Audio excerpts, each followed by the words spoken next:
May nagtanong sa akin, hello po, hide my identity po. Legit po ba ito? Bala ko naman po magbayad, kaso short pa lang po ako at nag-iipon pa. Pa-response po sana agad.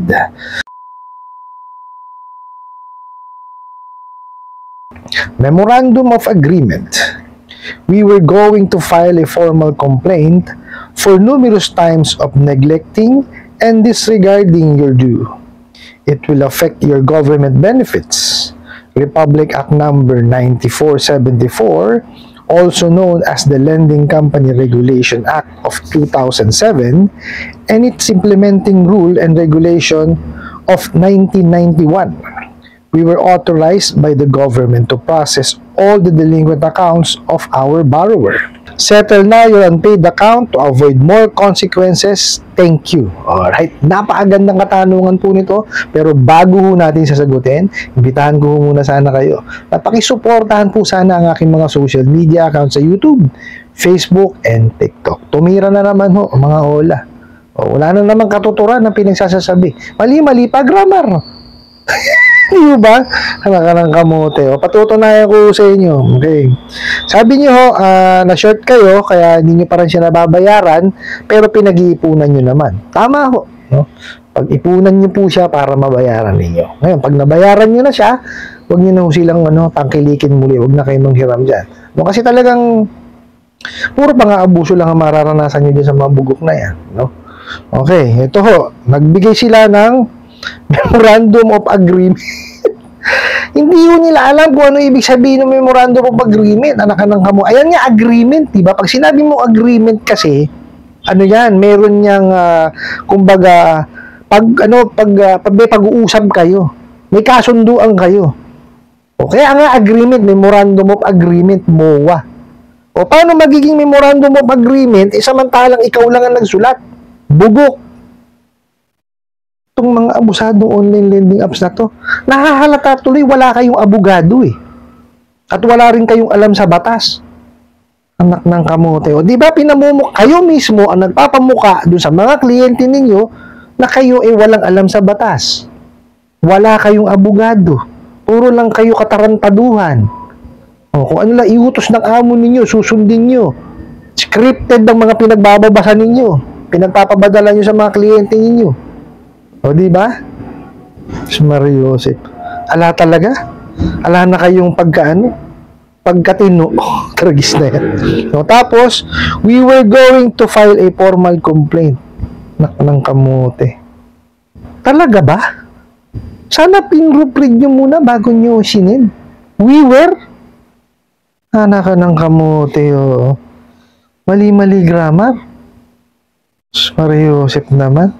Sige. Formal complaint for numerous times of neglecting and disregarding your due. Anong klaseng complaint yun? Di ba? Dapat kinukomplain nyo yung hindi ho pagbabayad. Oh. Dahil magko-complain kayo regarding do sa nineglect yung tawag dito, yung due. Oh. Dapat pagka magpapile kayo ng complaint regarding dun sa utang. So, hindi yung pagdi-disregard o hindi pagpansin dun sa due date. Bugok ka ba? O, usaping utang yan eh. O, di dapat, ang kinukomplain mo, yung utang. Sira ulo to. O, di ba? O, di halatang wala kayong alam sa paniningil at wala kayong alam sa kalakaran ng pagpapautang. Anak ka ng kamote.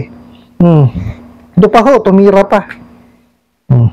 Sabi ho, maapektuhan daw po yung government benefits ninyo. Bakit? Diba? Benepisyo nyo ho yan eh. Diba? Bakit maapektuhan? Kayo ang nag-contribute dyan. Oh, diba may party yung, yung kumpanya, tsaka yung party nyo. Oh, ano kinalaman ng utang nyo? Diba ba? Nakihugobyerno, hindi kayang anuhin yan.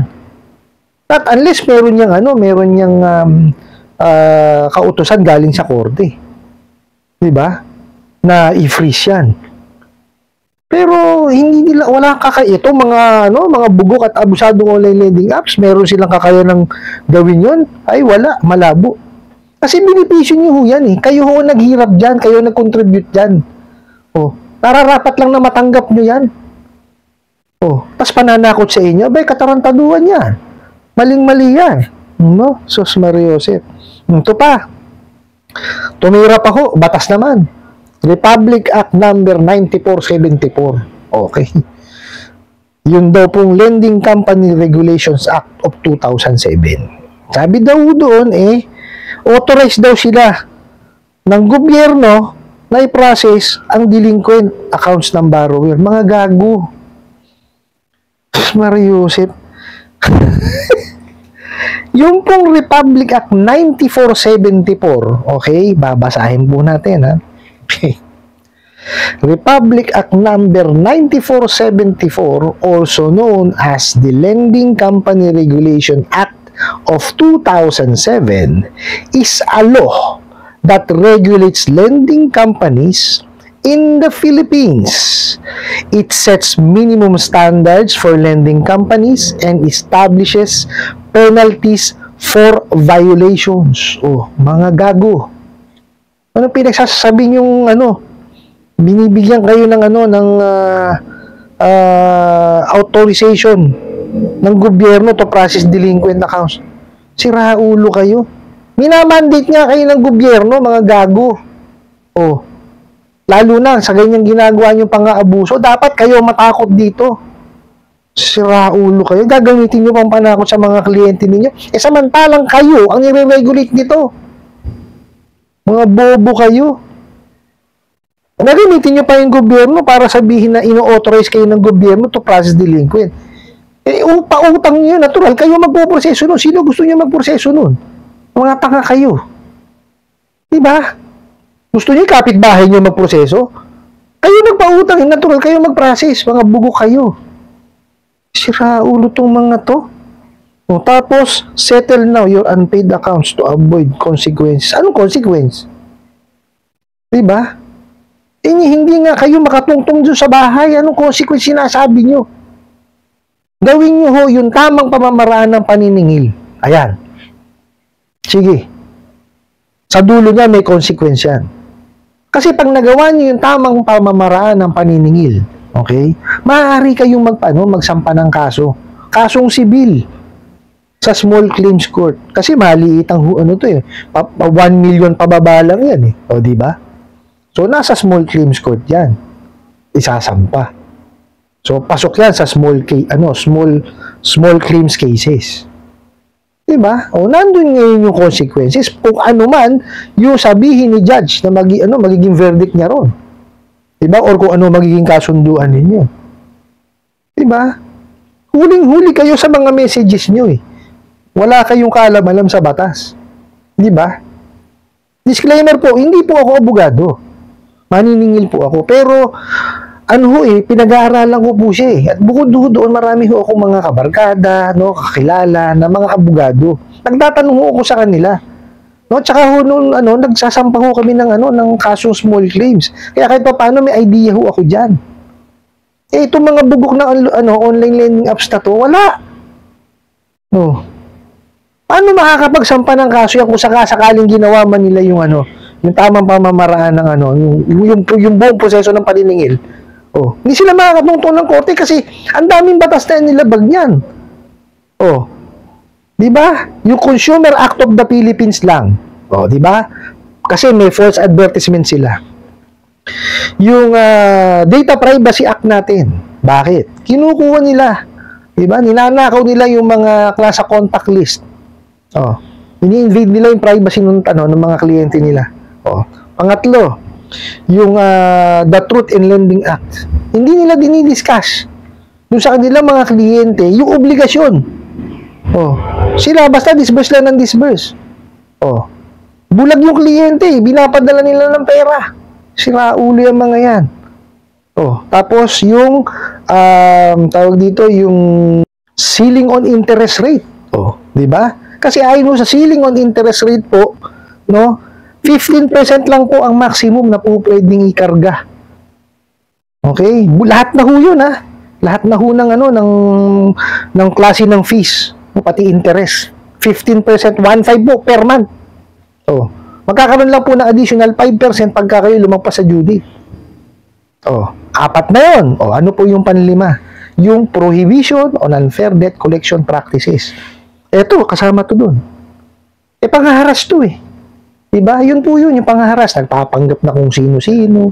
Diba? Naniningil ho sa alanganing mga oras. So, yan ho. 5 ho yun. Batas at memorandum. Oh, paano sila ngayon makakatungtong sa korte? Di ho ba? Dun pa lang sabit na sila. Oh. Kaya ho tayo, kung ano man ho ipadalang mensahe sa atin, pag-aralan ho muna nating maigi. Okay po? Magtanong ho kayo. Baka mamaya yung company nyo po may abogado. Tanong nyo sa kanila kung tama ho ba ito. Kasi yung mga abogado po makakatulong sa inyo dyan dahil usapin legal po yan No, ako ho, pwede ko lang gawin sa dito is, yan, kagaya niya, may nagtanong, sasagutin ko po, pero ayon lang ho dun sa kayanan ko sagutin. Base po sa aking experience at base po doon sa aking mga pag-research at base po sa aking pagtatanong din sa mga kakilala ko at kumpare ko kung ano, mga abogado. Ganun lang ho po pwede ko ibigay sa inyo. Ano po? Ngayon, kayo po, dapat gumawa rin ho kayo ng sarili nyo, due diligence. No? Gumawa ho kayo ng sarili nyo pagsasaliksik. No, hindi lang ho basta-basta, hiram. Kasi mapapahamak ho tayo Okay po, may mga reviews naman yan, basahin nyo. Dapat ho kasi bago tayo nanghihiram, ano muna natin, saliksikin o siyasatin muna, maigi. No, hindi ho po pwede na, lang tayo, hiram lang ng hiram. Naintindihan ho, lahat ho tayo na dumarating sa punto na na nangangailangan ng pera. At totoo ho yung kasabihan, di ba, na ang taong nagigipit sa patalim kumakapit. Totoo po yan, pero may kakayanan ka naman mag-analyze may kakayanan ka naman mag-imbestiga. So, alamin mo muna kung nararapat bang hiraman mo o hindi. Di po ba? Hindi ho po pwedeng basta-basta lang. Tayo pa rin sa manggagaling yung due diligence na kailangan natin gawin. Kasi, ang nangyayari ho is, hiraman, pagka nandyan ayan na yung problema, tsaka palang susolusyonan, hindi ho. Hindi ho ba? Meron ho tayong kasabihan, prevention is better than cure. Di ho ba? I-prevent na natin siya. Kaysa napunta tayo dun sa mismong sitwasyon na yun, nagkaroon kung ano-ano na nararamdaman natin, di ba? Meron tayong anxiety, depression, emotional stress. Gusto pa ba natin maramdaman yun? Di ba? So, iwasan na natin. Doon na tayo sa prevention is better than cure. Kaysa yung natin siya, i-cure pa lang natin, i-cure. Ay, sakit nun. Di ba? Nasaktan ka, kumbaga nasugatan ka muna. Diba? Madala na ho tayo. Kumbaga, pag ito napag-ipunan nyo at nabayaran nyo na siya, huwag nyo na ho silang ulitin. Huwag nyo na silang tangkilikin. Kasi pag tinangkilik nyo yan, patuloy na maghahasik na kawalang yan yung mga abusado at bugok na online lending apps na yan. I hope nasagot ko po itong katanungan na to at sana po'y makatulong. Maraming salamat po sa inyong walang sawang pagsuporta at panonood sa aking mga videos. Maraming salamat po sa inyong pag-like, pag-share, pag-comment at pagtatanong. And kunin ko na rin po itong opportunity na to na imbitahan po sana kayo na pakisuportahan po sana ng aking mga social media accounts sa YouTube, Facebook, and TikTok. Hanggang sa muli po. Yun lang.